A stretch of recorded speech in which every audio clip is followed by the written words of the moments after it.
sorry. Are you good? Are you good with computer stuff? Email. Everything all works. Like the icon? When you, do you normally log into Office 365?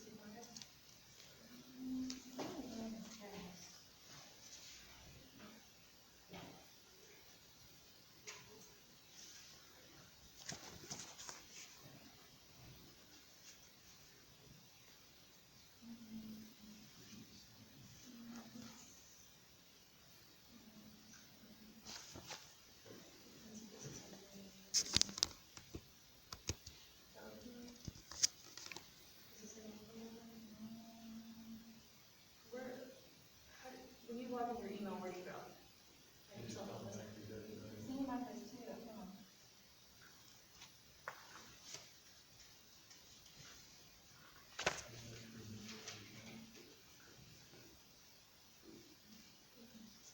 Do you have to use this?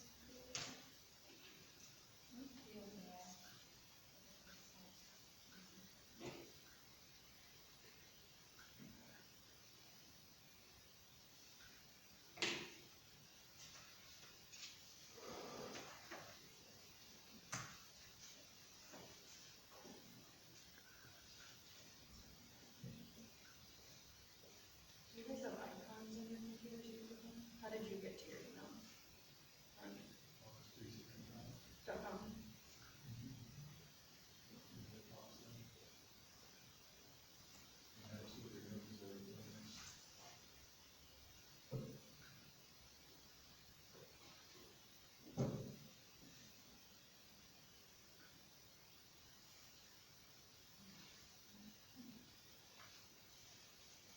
I would just try that.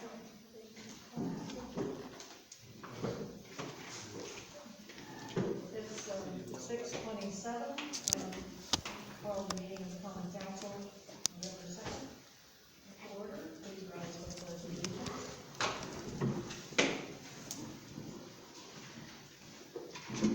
I pledge allegiance to the flag of the United States of America and to the republic for which it stands, one nation, under God, indivisible, with liberty and justice for all. Treasurer Aldridge, can you get the poll, please? Gail Connor, Present. Sandy Floyd, Present? Mike Isley, Cody Nelson, Who is here by Zoom? and Spencer Kingley. Thank you, Cody.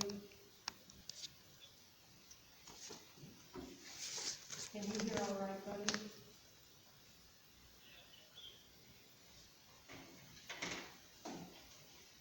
And Spencer is?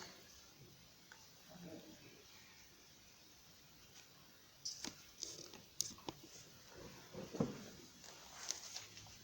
First order of business is reading of the minutes from the October 5th, 2020 regular meeting. Presented here for approval. Are there any additions, subtractions, deletions, amendments? Is there a motion to approve the minutes? A second?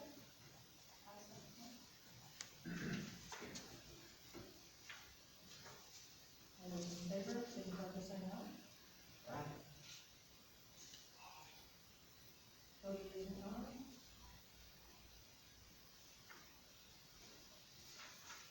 Motion carries. Since you were all here for the PS engineering discussion on the levy credit, we will move on to the next order of business, which is Larry Trash, who is president of the Carroll County Redevelopment Commission. He's asked to speak to the council tonight on residential development as a priority for the county and city, and tell us a little bit about the new residential TIP designation as a tool to move the development forward. Larry, you have the You want floor. me to go up there so you guys can, you want me to stand back here? Where's the best place for you guys so you don't have to turn your head a lot? Where can you see him best? David? He was good there, he's good there. Okay. I've got a pretty good view at this point. Okay, all right. Well, I'm Larry Trapp, and I want to, first of all, thank you guys for letting me come here and make a little presentation to you. The reason I'm here is because in 2019, the state passed an ordinance or a law that says you can have a residential tip. Well, it permits the RDC to establish a program for residential housing and development and tax increment funding allocation area for the program.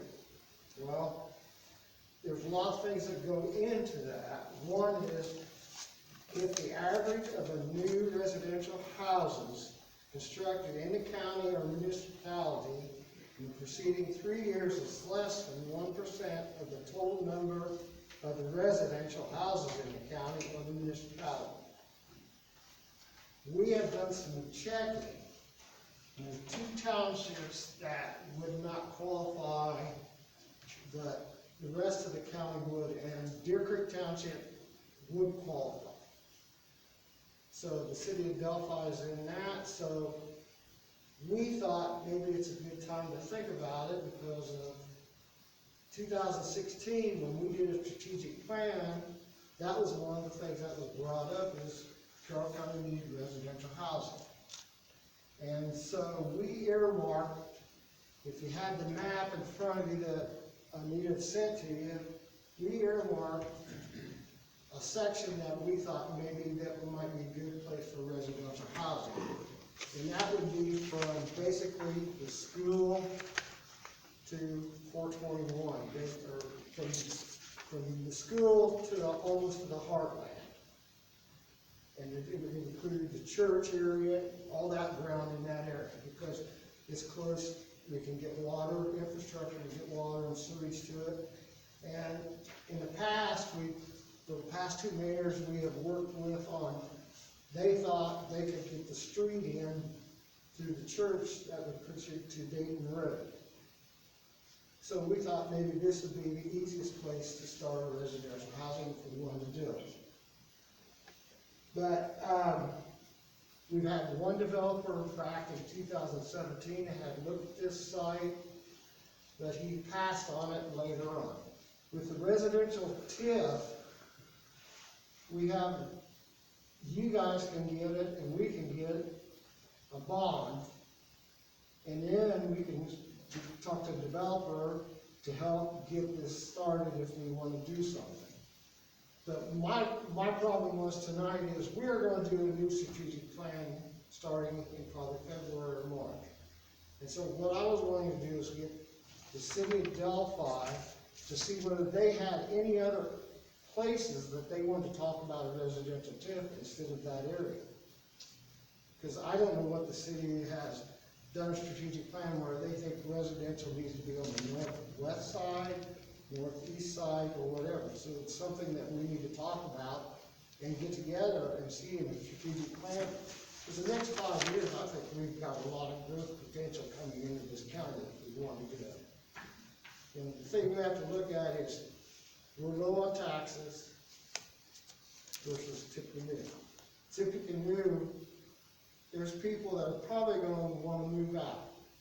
We have good schools, and we're only 10 minutes away from Lafayette with the heartland now.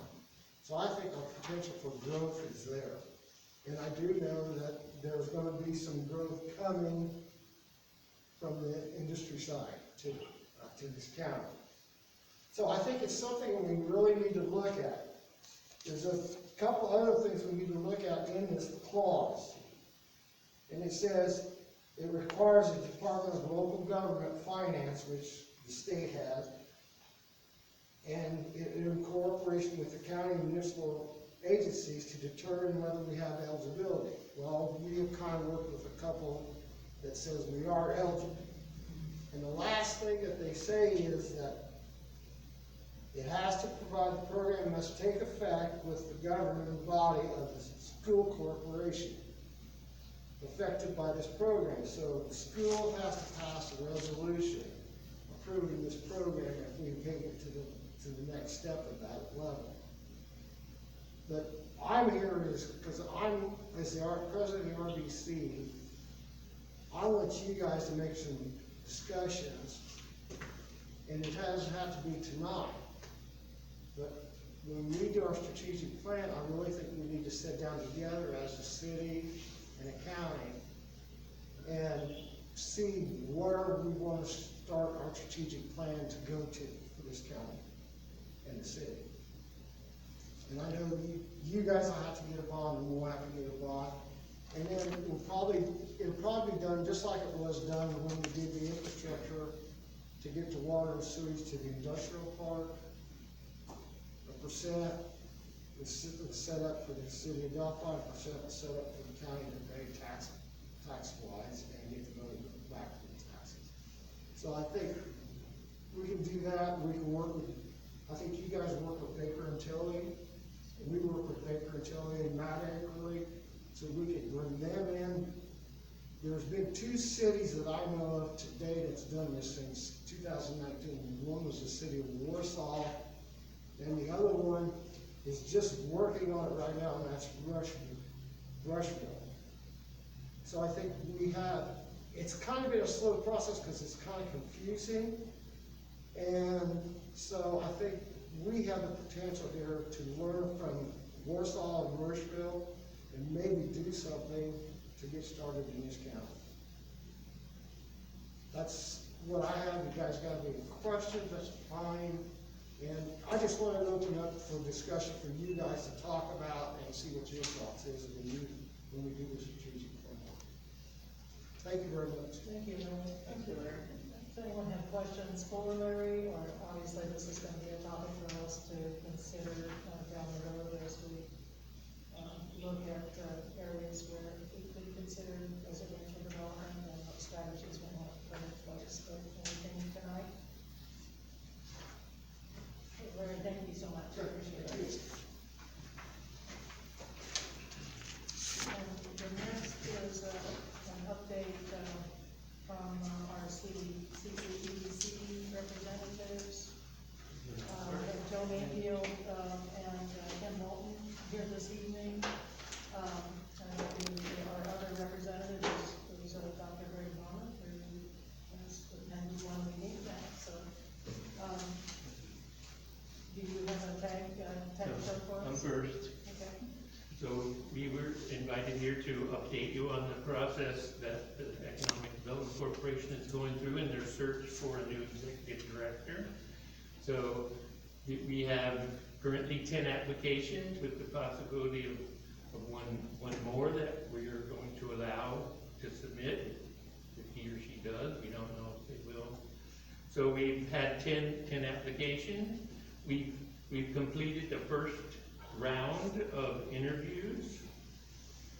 And then, so our next stage is a round of second interviews, which we hope to start this week and complete next week. So we have some strong candidates and some experience that we think will potentially help Carroll County move forward.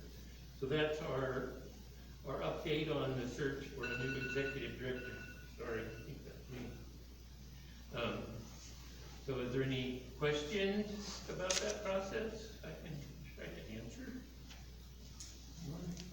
Do you have a timeline? So first round interviews completed, second round interviews completed, the final interview process completed. So we would be hoping before the 1st of December, certainly, with the potential to be finished before that. So you're hoping, it sounds like to be able to bring this to the. Pardon me? It sounds as if you may be able to bring this to the full EDC board then, is that? Yeah, so that would be the next process, and we're working on how we're going to do that. So it may be that we do the final interview with the full board. Okay. Any questions for Bill? Thank you. Cam? Want to give you a little update on, we do have one industrial prospect that is getting further into the process. And, they have met with the city for the purpose of coordinating and on the requirements for water and sewage. So that's a very encouraging step. And, that's where it stands at this time on that particular project.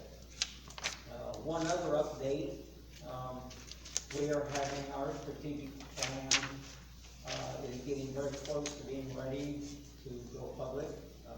We got the first draft of it to look at today. Maybe it was yesterday, but anyway, just recently, we just got the first draft of the final report that we're going to publish. And, we wanna thank you for all your contributions to it. It was just, the last meeting, I believe, that we asked for your input, so thank you for that. We got a lot of input, and it's valuable, and, from that, we'll gain confidence that we're going the right way, and we'll be presenting that to you soon.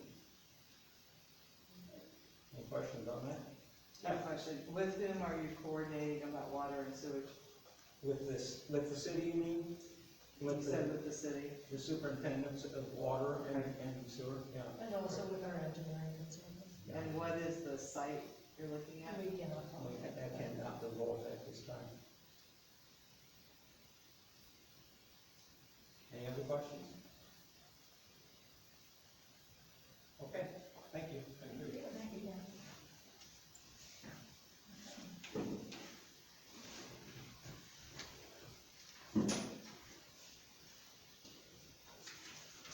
I have a question for you. Have you made any commitment on behalf of the city for water and sewage? No, I don't know. We're having preliminary discussions. To see what their needs are and to see, what, questions we will have moving forward. So, it's a good thing. Okay, next order of business is, the third and final reading of the proposed ordinance 2020-4, an ordinance amending penalties for ordinance violations. This ordinance passed on first reading on February 2nd, it was tabled on March 2nd, and it's remained tabled until October 5th, when it passed on second reading. Is there a motion to pass ordinance 2020-4 on third and final reading? Yes, I make a motion. Pass ordinance 2020-4. Sandy with the motion, is there a second? Second. Mike Isley with the second. Any discussion? Are we all updated, Mackenzie? I was just making sure that this was the one.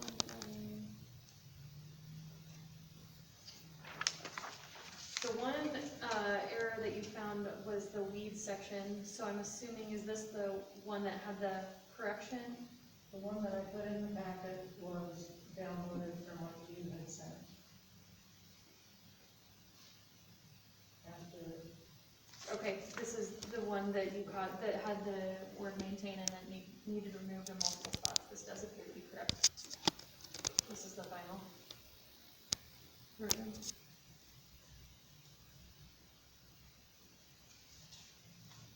And this is something that has the potential to need to be amended anytime, obviously, you pass an ordinance that has an additional violation. So I think that from a procedural standpoint, we should probably get in the practice of anytime there's an ordinance with a penalty or a fine that refers to this section, we're just updating this with it every time. That's the only way.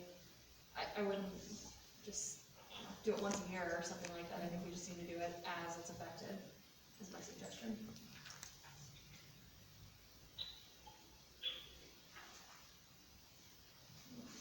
any further discussion? Can we, can we amend that tonight and add language to it to update it as needed, as she just mentioned? Or are we gonna need to do that? You can always approve it on third and final, subject to that addition, I suppose, or we could just phrase it now and make sure it's something how we want to word it. So we don't have to go back every time we pass an ordinance containing a penalty and go through the process of amending this. Can we add supplemental language to it that will automatically include any new ordinances? Or do we have to go through the amendment process? We have that section 22 at the very end of the schedule that just says previous ordinances in conflict therewith are hereby revoked. So it's hopefully getting rid of the conflict, but I actually don't know, that's an interesting question, because this in and of itself is an ordinance. So Right. I'm afraid if we, I don't know procedurally how that would work. I think you'd have to pass it because it's an ordinance. It So would have to- to be amended each time we wanted. Yeah, okay, because I theoretically, if you understand think now. of I it, get what you're yeah, saying, you yeah. could put in any ordinance, you know, this can be updated as we wish without passage, which I don't think is I don't think we should. appropriate. I see Yeah. what you're saying, okay, I gotcha. That would be great.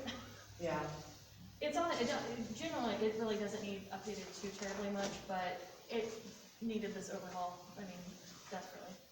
So we could add something to the future ordinances that would have fines that reference updating the. we would just have Yeah, to. and I could actually just present it at the same time, you know, if we have something that's going to issue a fine, I could just update this as if it were to be passed, so they can both be considered.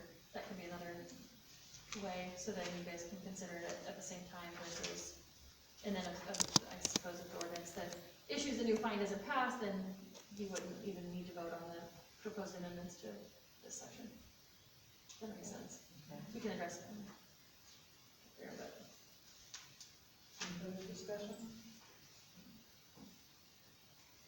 All those in favor, signify by saying aye. Aye. Aye.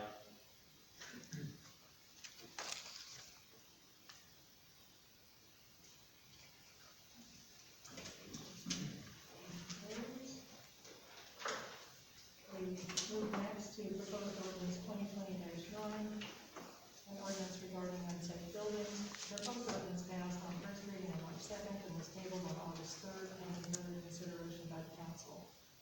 At our last meeting, Cody Nelson and Spencer Peenery offered to work on an edit to the preventative maintenance portion of the ordinance. Cody Nelson has sent out an edited version for review.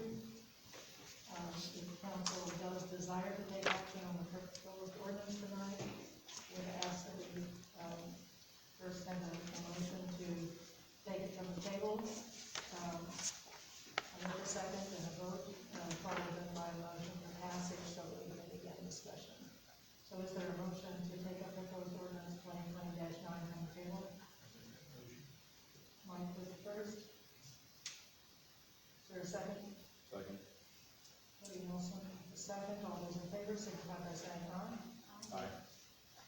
Opposed? No.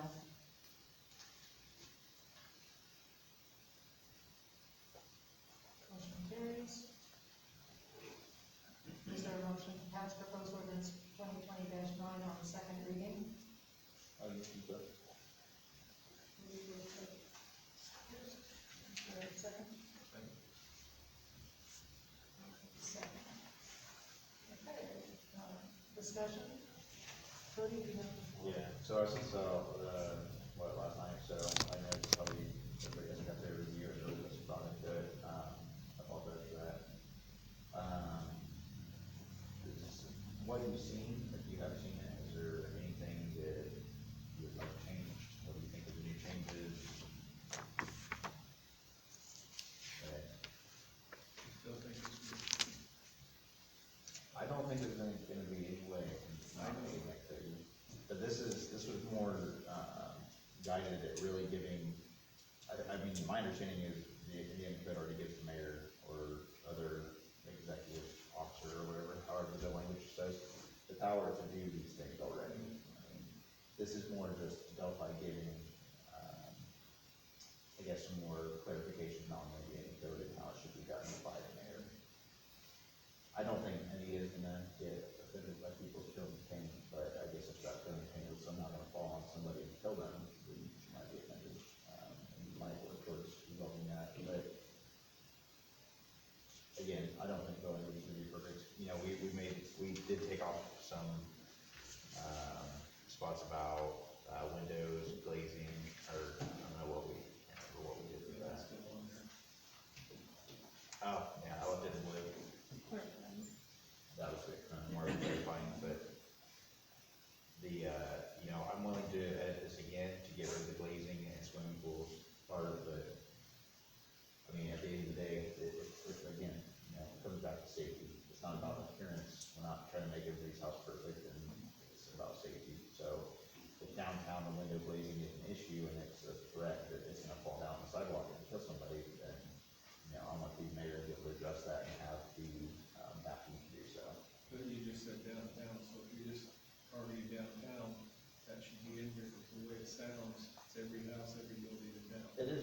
houses anyhow, as a possible public safety issue. And I think, he also said from public right away, yep. So it's not like they're gonna go to the back of your house if you can't see it from the road and try to, get to your house. It's from the public right away, does this window present clear and, danger to public safety? Again, you could work on the wording for years to come, it's never gonna be perfect. That's just me, sorry. That's okay. I thought I would at least try to justify it, This is like, Spencer and I, whatever this vocab is like, I don't really know how much better we can make it. I mean, we were nitpicking it too, but it's just, I don't know how far you go into it to try to make it any better. Because when you talk about an E, the defective treatment, all siding, masonry joints, you get talking about that stuff, that is every building in town. But again, does it look like it's like going down? Does it all have cracks and stuff? But the cracks represent significant threat. So I know you guys have spent a lot of time on it, I appreciate that.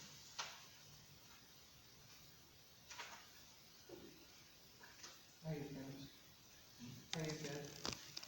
Okay. I wanna just speak to the recital that you added about an enforcement authority. I don't think that needs to be added because it is understood that the police department is the enforcement officer for any ordinance. I don't believe that needs to be in there, and it is understood that they will do their job objectively and impartially to enforce any ordinance or any law that the state puts out, so I would say that that doesn't need to be in there. So I would make a motion that we make some amendments here and remove that recital. I'm gonna go through this line by line and ask for input, starting with A, the scope. You added or property owners, that's the definition of persons are the owners of the property. Because in the ordinance for unsafe building goes to the property owner, so that was excessive language.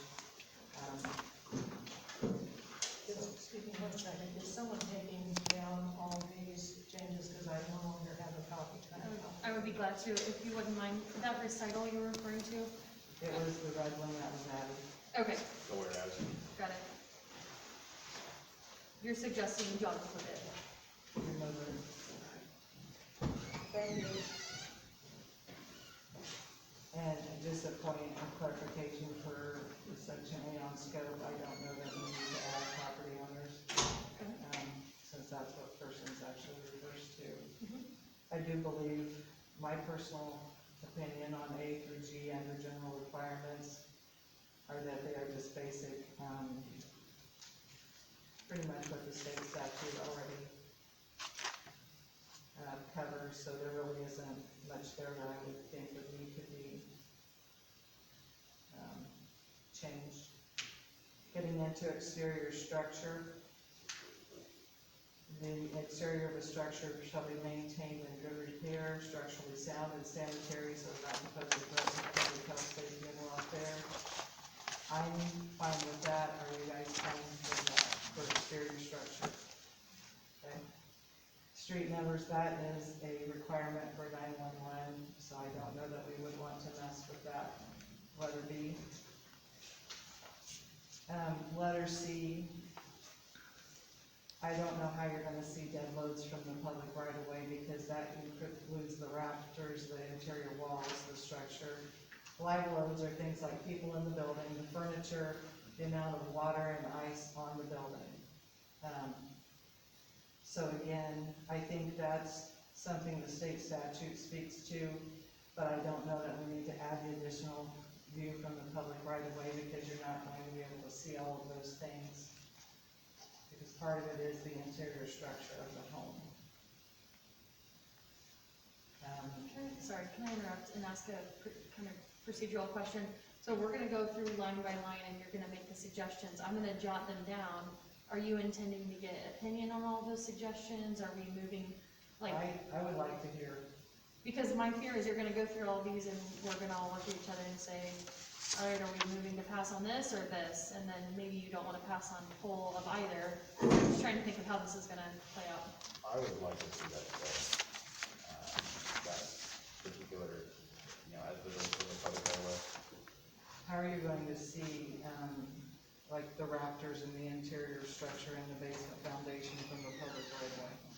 You can see in some houses, the basement foundation from the sidewalk. A good example of that would be. The dead load is the support of the home, that's the definition of that. Right. You can see them. Yeah, you can. You can actually see it. So there's a perfect example of a house up on Summit Street that you can see an obvious crack in the foundation that's been for sale for, I don't know, 3-4 years now.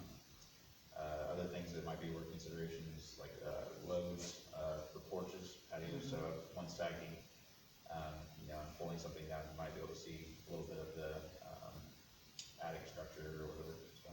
My second concern with that, and I do hear what you're saying, is that not every part of a home is visible from the public right of way. So if we put that in there, that pigeonholes us into not being able to deal with something that's behind a house, that's maybe inside of a fence or behind a structure like a garage or another building that's not readily visible. So then that really ties our hands to enforce this part of the ordinance. Is an alley considered a public road? An alley is, but there are, I can It think of. depends, there are pieces of land, I didn't mean to interrupt you, Yeah. sorry, there are pieces of land that operate like an alley, but they're really not an alley. Yeah. And we might treat them like an alley, but it's someone's, So I think we need to, first. another one of the reasons to remove that is because then it just really, it ties us into just the things that we can visibly see. And then we can't address, I remember why Spencer and I put that in now. So we originally put that in to clear up any confusion as to like going into the house and being invasive. We really put that into like basically say like, hey, we're not gonna come into your house. So, but I did get your point too. That does make sense. Yeah. I don't wanna limit ourselves, but I also wanted it to be very clear that we're not trying to like come up in your house and look at these things. So I see both ways. So what is council's position, I guess, How as to about- removing it as visible in the public right We can, yeah. I mean, I think the intent again is pretty clear, we just have the language to yeah. further clarify it, but I do agree with what you're saying, so we could remove So that. can it say something like as can be viewed or seen from the exterior? So it's Yeah, not, that's it's just far more not, general. yeah, Yeah. and it's not intrusive and it's not moving things out. Okay. So you're just adding as. She's removing public right of way and saying exterior on section C, is what she's. Are you two okay with that? And the foundation walls, where's everybody with that one? I think it's important. Good.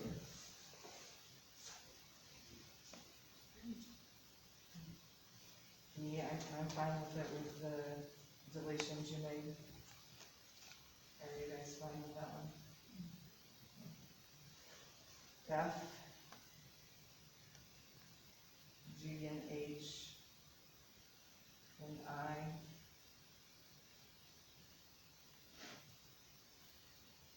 Anything there that anyone sees, because there wasn't much change made to those.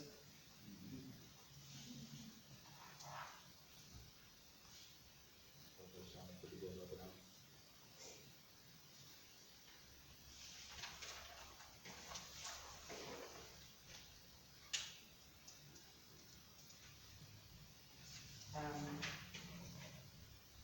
Are we looking at, in letter J, are we looking at exterior handrails, guards, and stairways, or does this include interior?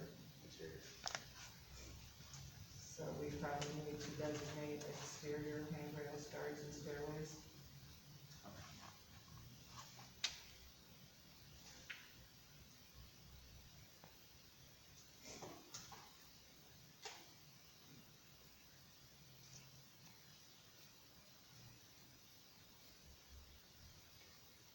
And K, I'd like to take out weather tight. I don't know how we're going to enforce that without being intrusive.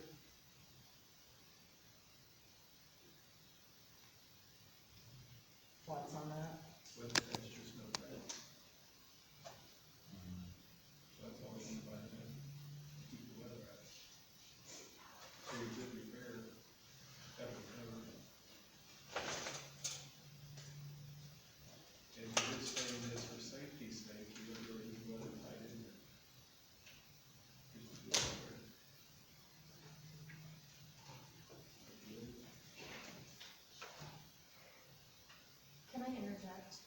just a thought. Is the goal just exterior safety, or are we not concerned about interior safety at all? No. Okay.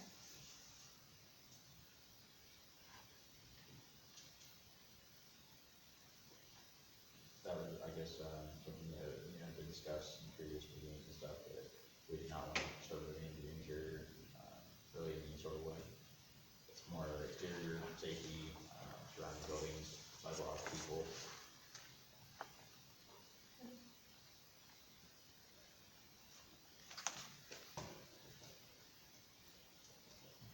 So your suggestion is remove weather tight, and your suggestion is leave it because it's, I would think that, you know, you could have it either way, but if you're making it in good repair, it'll be what it is. so your suggestion is in sound condition and good repair, period? Yeah, and if you're doing this for safety's sake,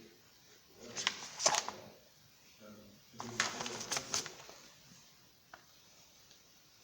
Well, the weather tight, and make it so that it wouldn't rock the wood around the window, about 6 inches good. It's just extra windows, good repair.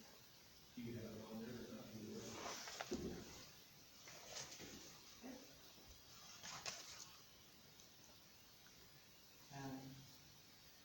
So we're at L on glazing. Yeah. And again, I think if we say visible from public right of way, we're limiting ourselves to parts of property that we may not be able to. So now we could switch it to as we from exterior as well. That's what I would suggest if you want to keep it cohesive with C and be consistent. Yeah.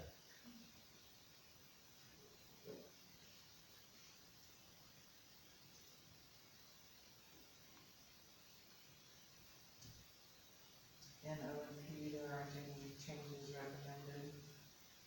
Any thoughts on that?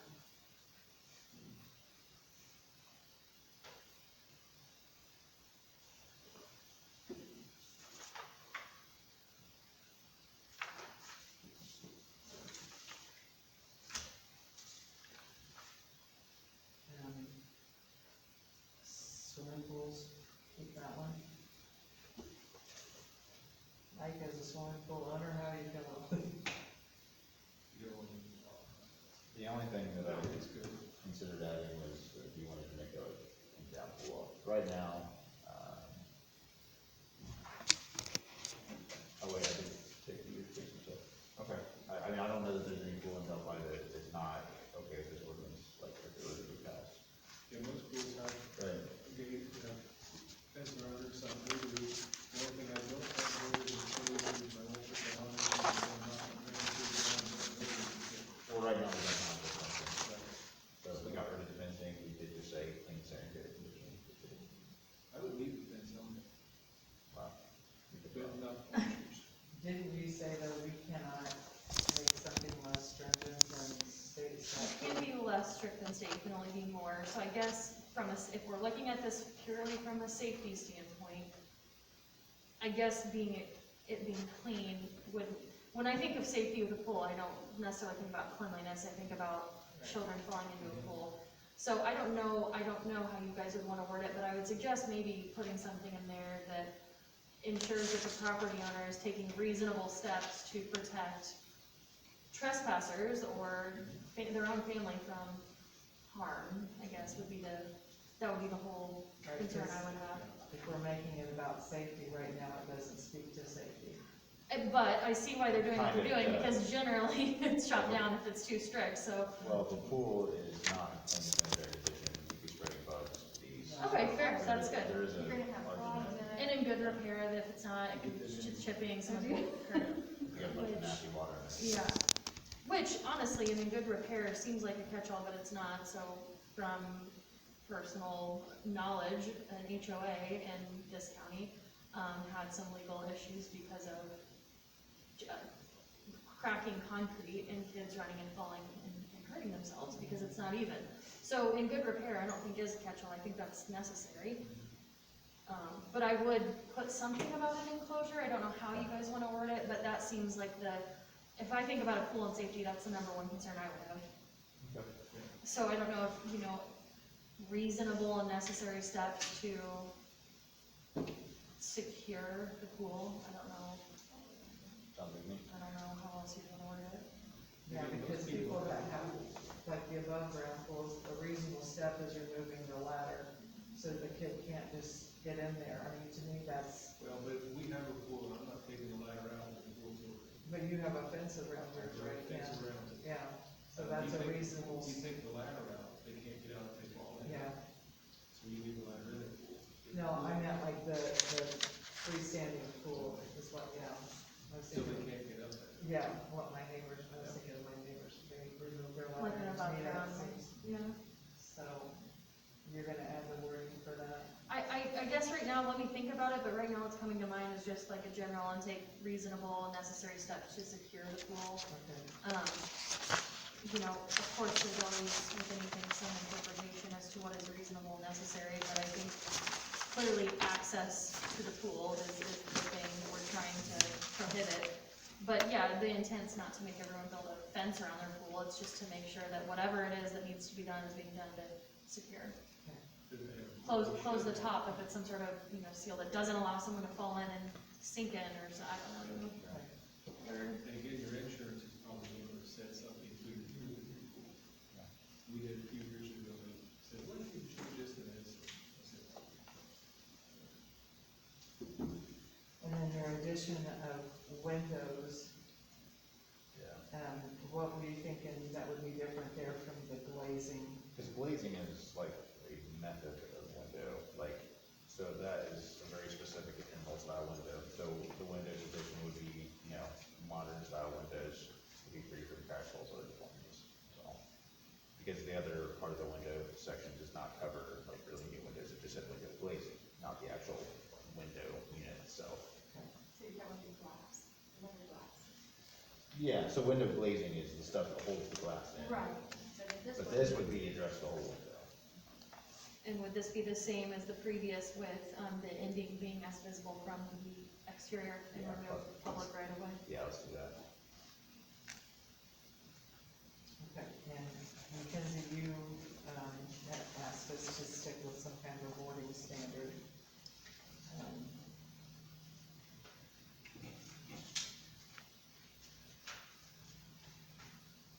The deletions in there were made to, allow the mayor some leeway there.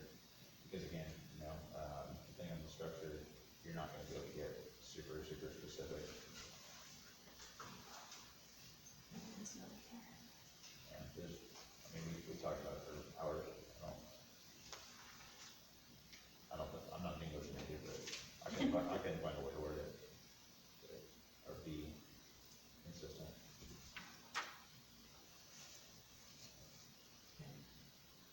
Any comments there? Good with that, you wanna leave it in? Okay. Section C on materials, there's 3 points on that one. Looks like it's just. looks like the wood on that. And section B on installation, are we good with that? Can we get to the violations?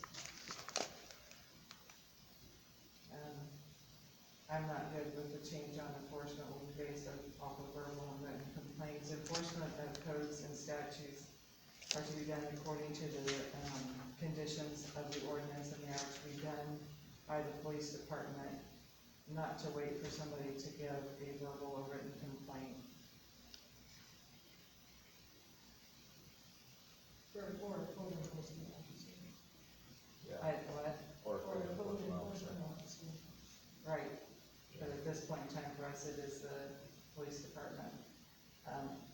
I don't think we wanna open that can of worms of saying that we're gonna enforce what somebody complains about. But just so because someone doesn't complain about it, doesn't mean it's the first, it may seem. Right, but it also makes it sound that it will be based off of the verbal and written complaints. That was put in mostly so that, so so that's what starts these I'll call it investigations for lack of better terms. That's what started it, right? Because we're not having like a code enforcement officer or specifically police go out there and look for these things. So, the only way they would start, most likely, is complaints. Like, Anita, most likely, is not gonna go, like, looking at each house. It's not. Right. She's the enforcement authority, which means when the police see these things that violate an ordinance, whether it's trash, an expired tag, something like this, the weeds ordinance, it is their job to take that to her, and then she, as the enforcement authority, she takes, that under consideration, and she sends the property owner either a warning, a violation, a citation, as the enforcement authority. But the police officers, that is their duty, to enforce the ordinances and the state statute. That is part of their job, to know the content of this ordinance and to enforce it on their daily routines. It's not about somebody complaining.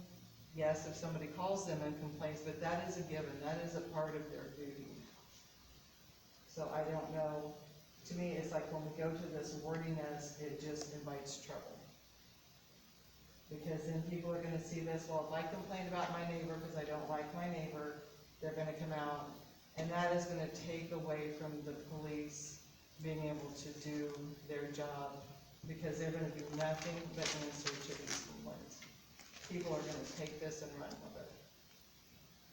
I mean, I've lived in this town to know long enough, I'm just speaking from personal concern, and that's my thought on that. Would it then be your suggestion to remove his additional sentence It and would be. instead of saying the code official, say the, I guess, enforcement authority? Well, earlier in B, it says the code official, which would be the police department or code enforcement officer. Well, that's what That one. I was saying, like, remove the last sentence. Are you fine with it saying the code official? And then would you say pursuant to chapter 3679 Right. and this ordinance? Because Yes. it's not just, which is effectuating what you're saying, Cody, just not being specific to it having to be complaint-based. I think, I know why you did that, because one of the conversations was, we're not going out and seeking these things, it's gonna be complaint-based, so it's probably an attempt to smooth the situation out, I would guess. So what if it says, penalty and enforcement, the code official shall follow the procedures found in any code, the chapter 3679, as well as this ordinance regarding issues of orders and penalties for unsafe buildings. Yes. Sounds awesome.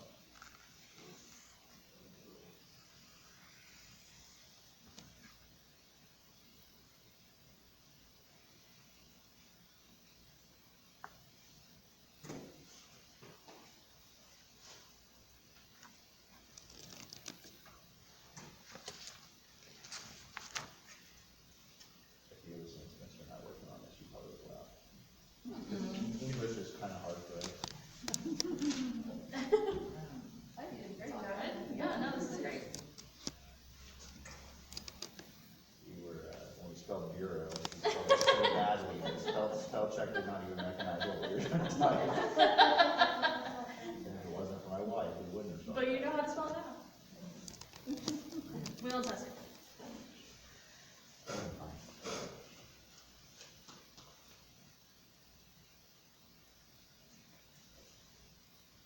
So we're gonna have to go back and amend the ordinance violation.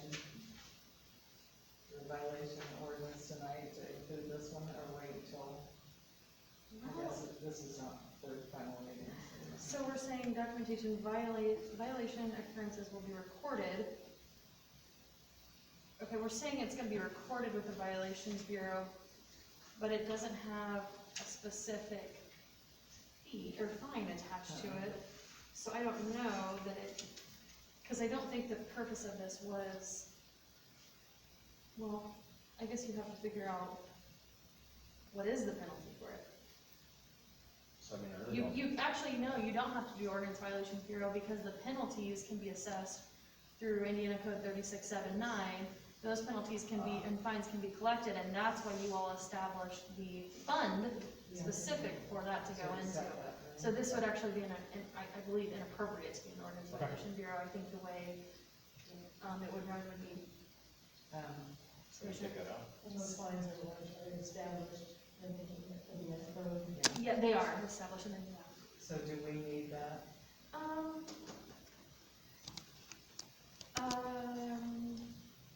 Will be recorded, you know, with the, I don't know about ordinance, violation records bureau, I don't know what that, well, what was the thought there? What is the records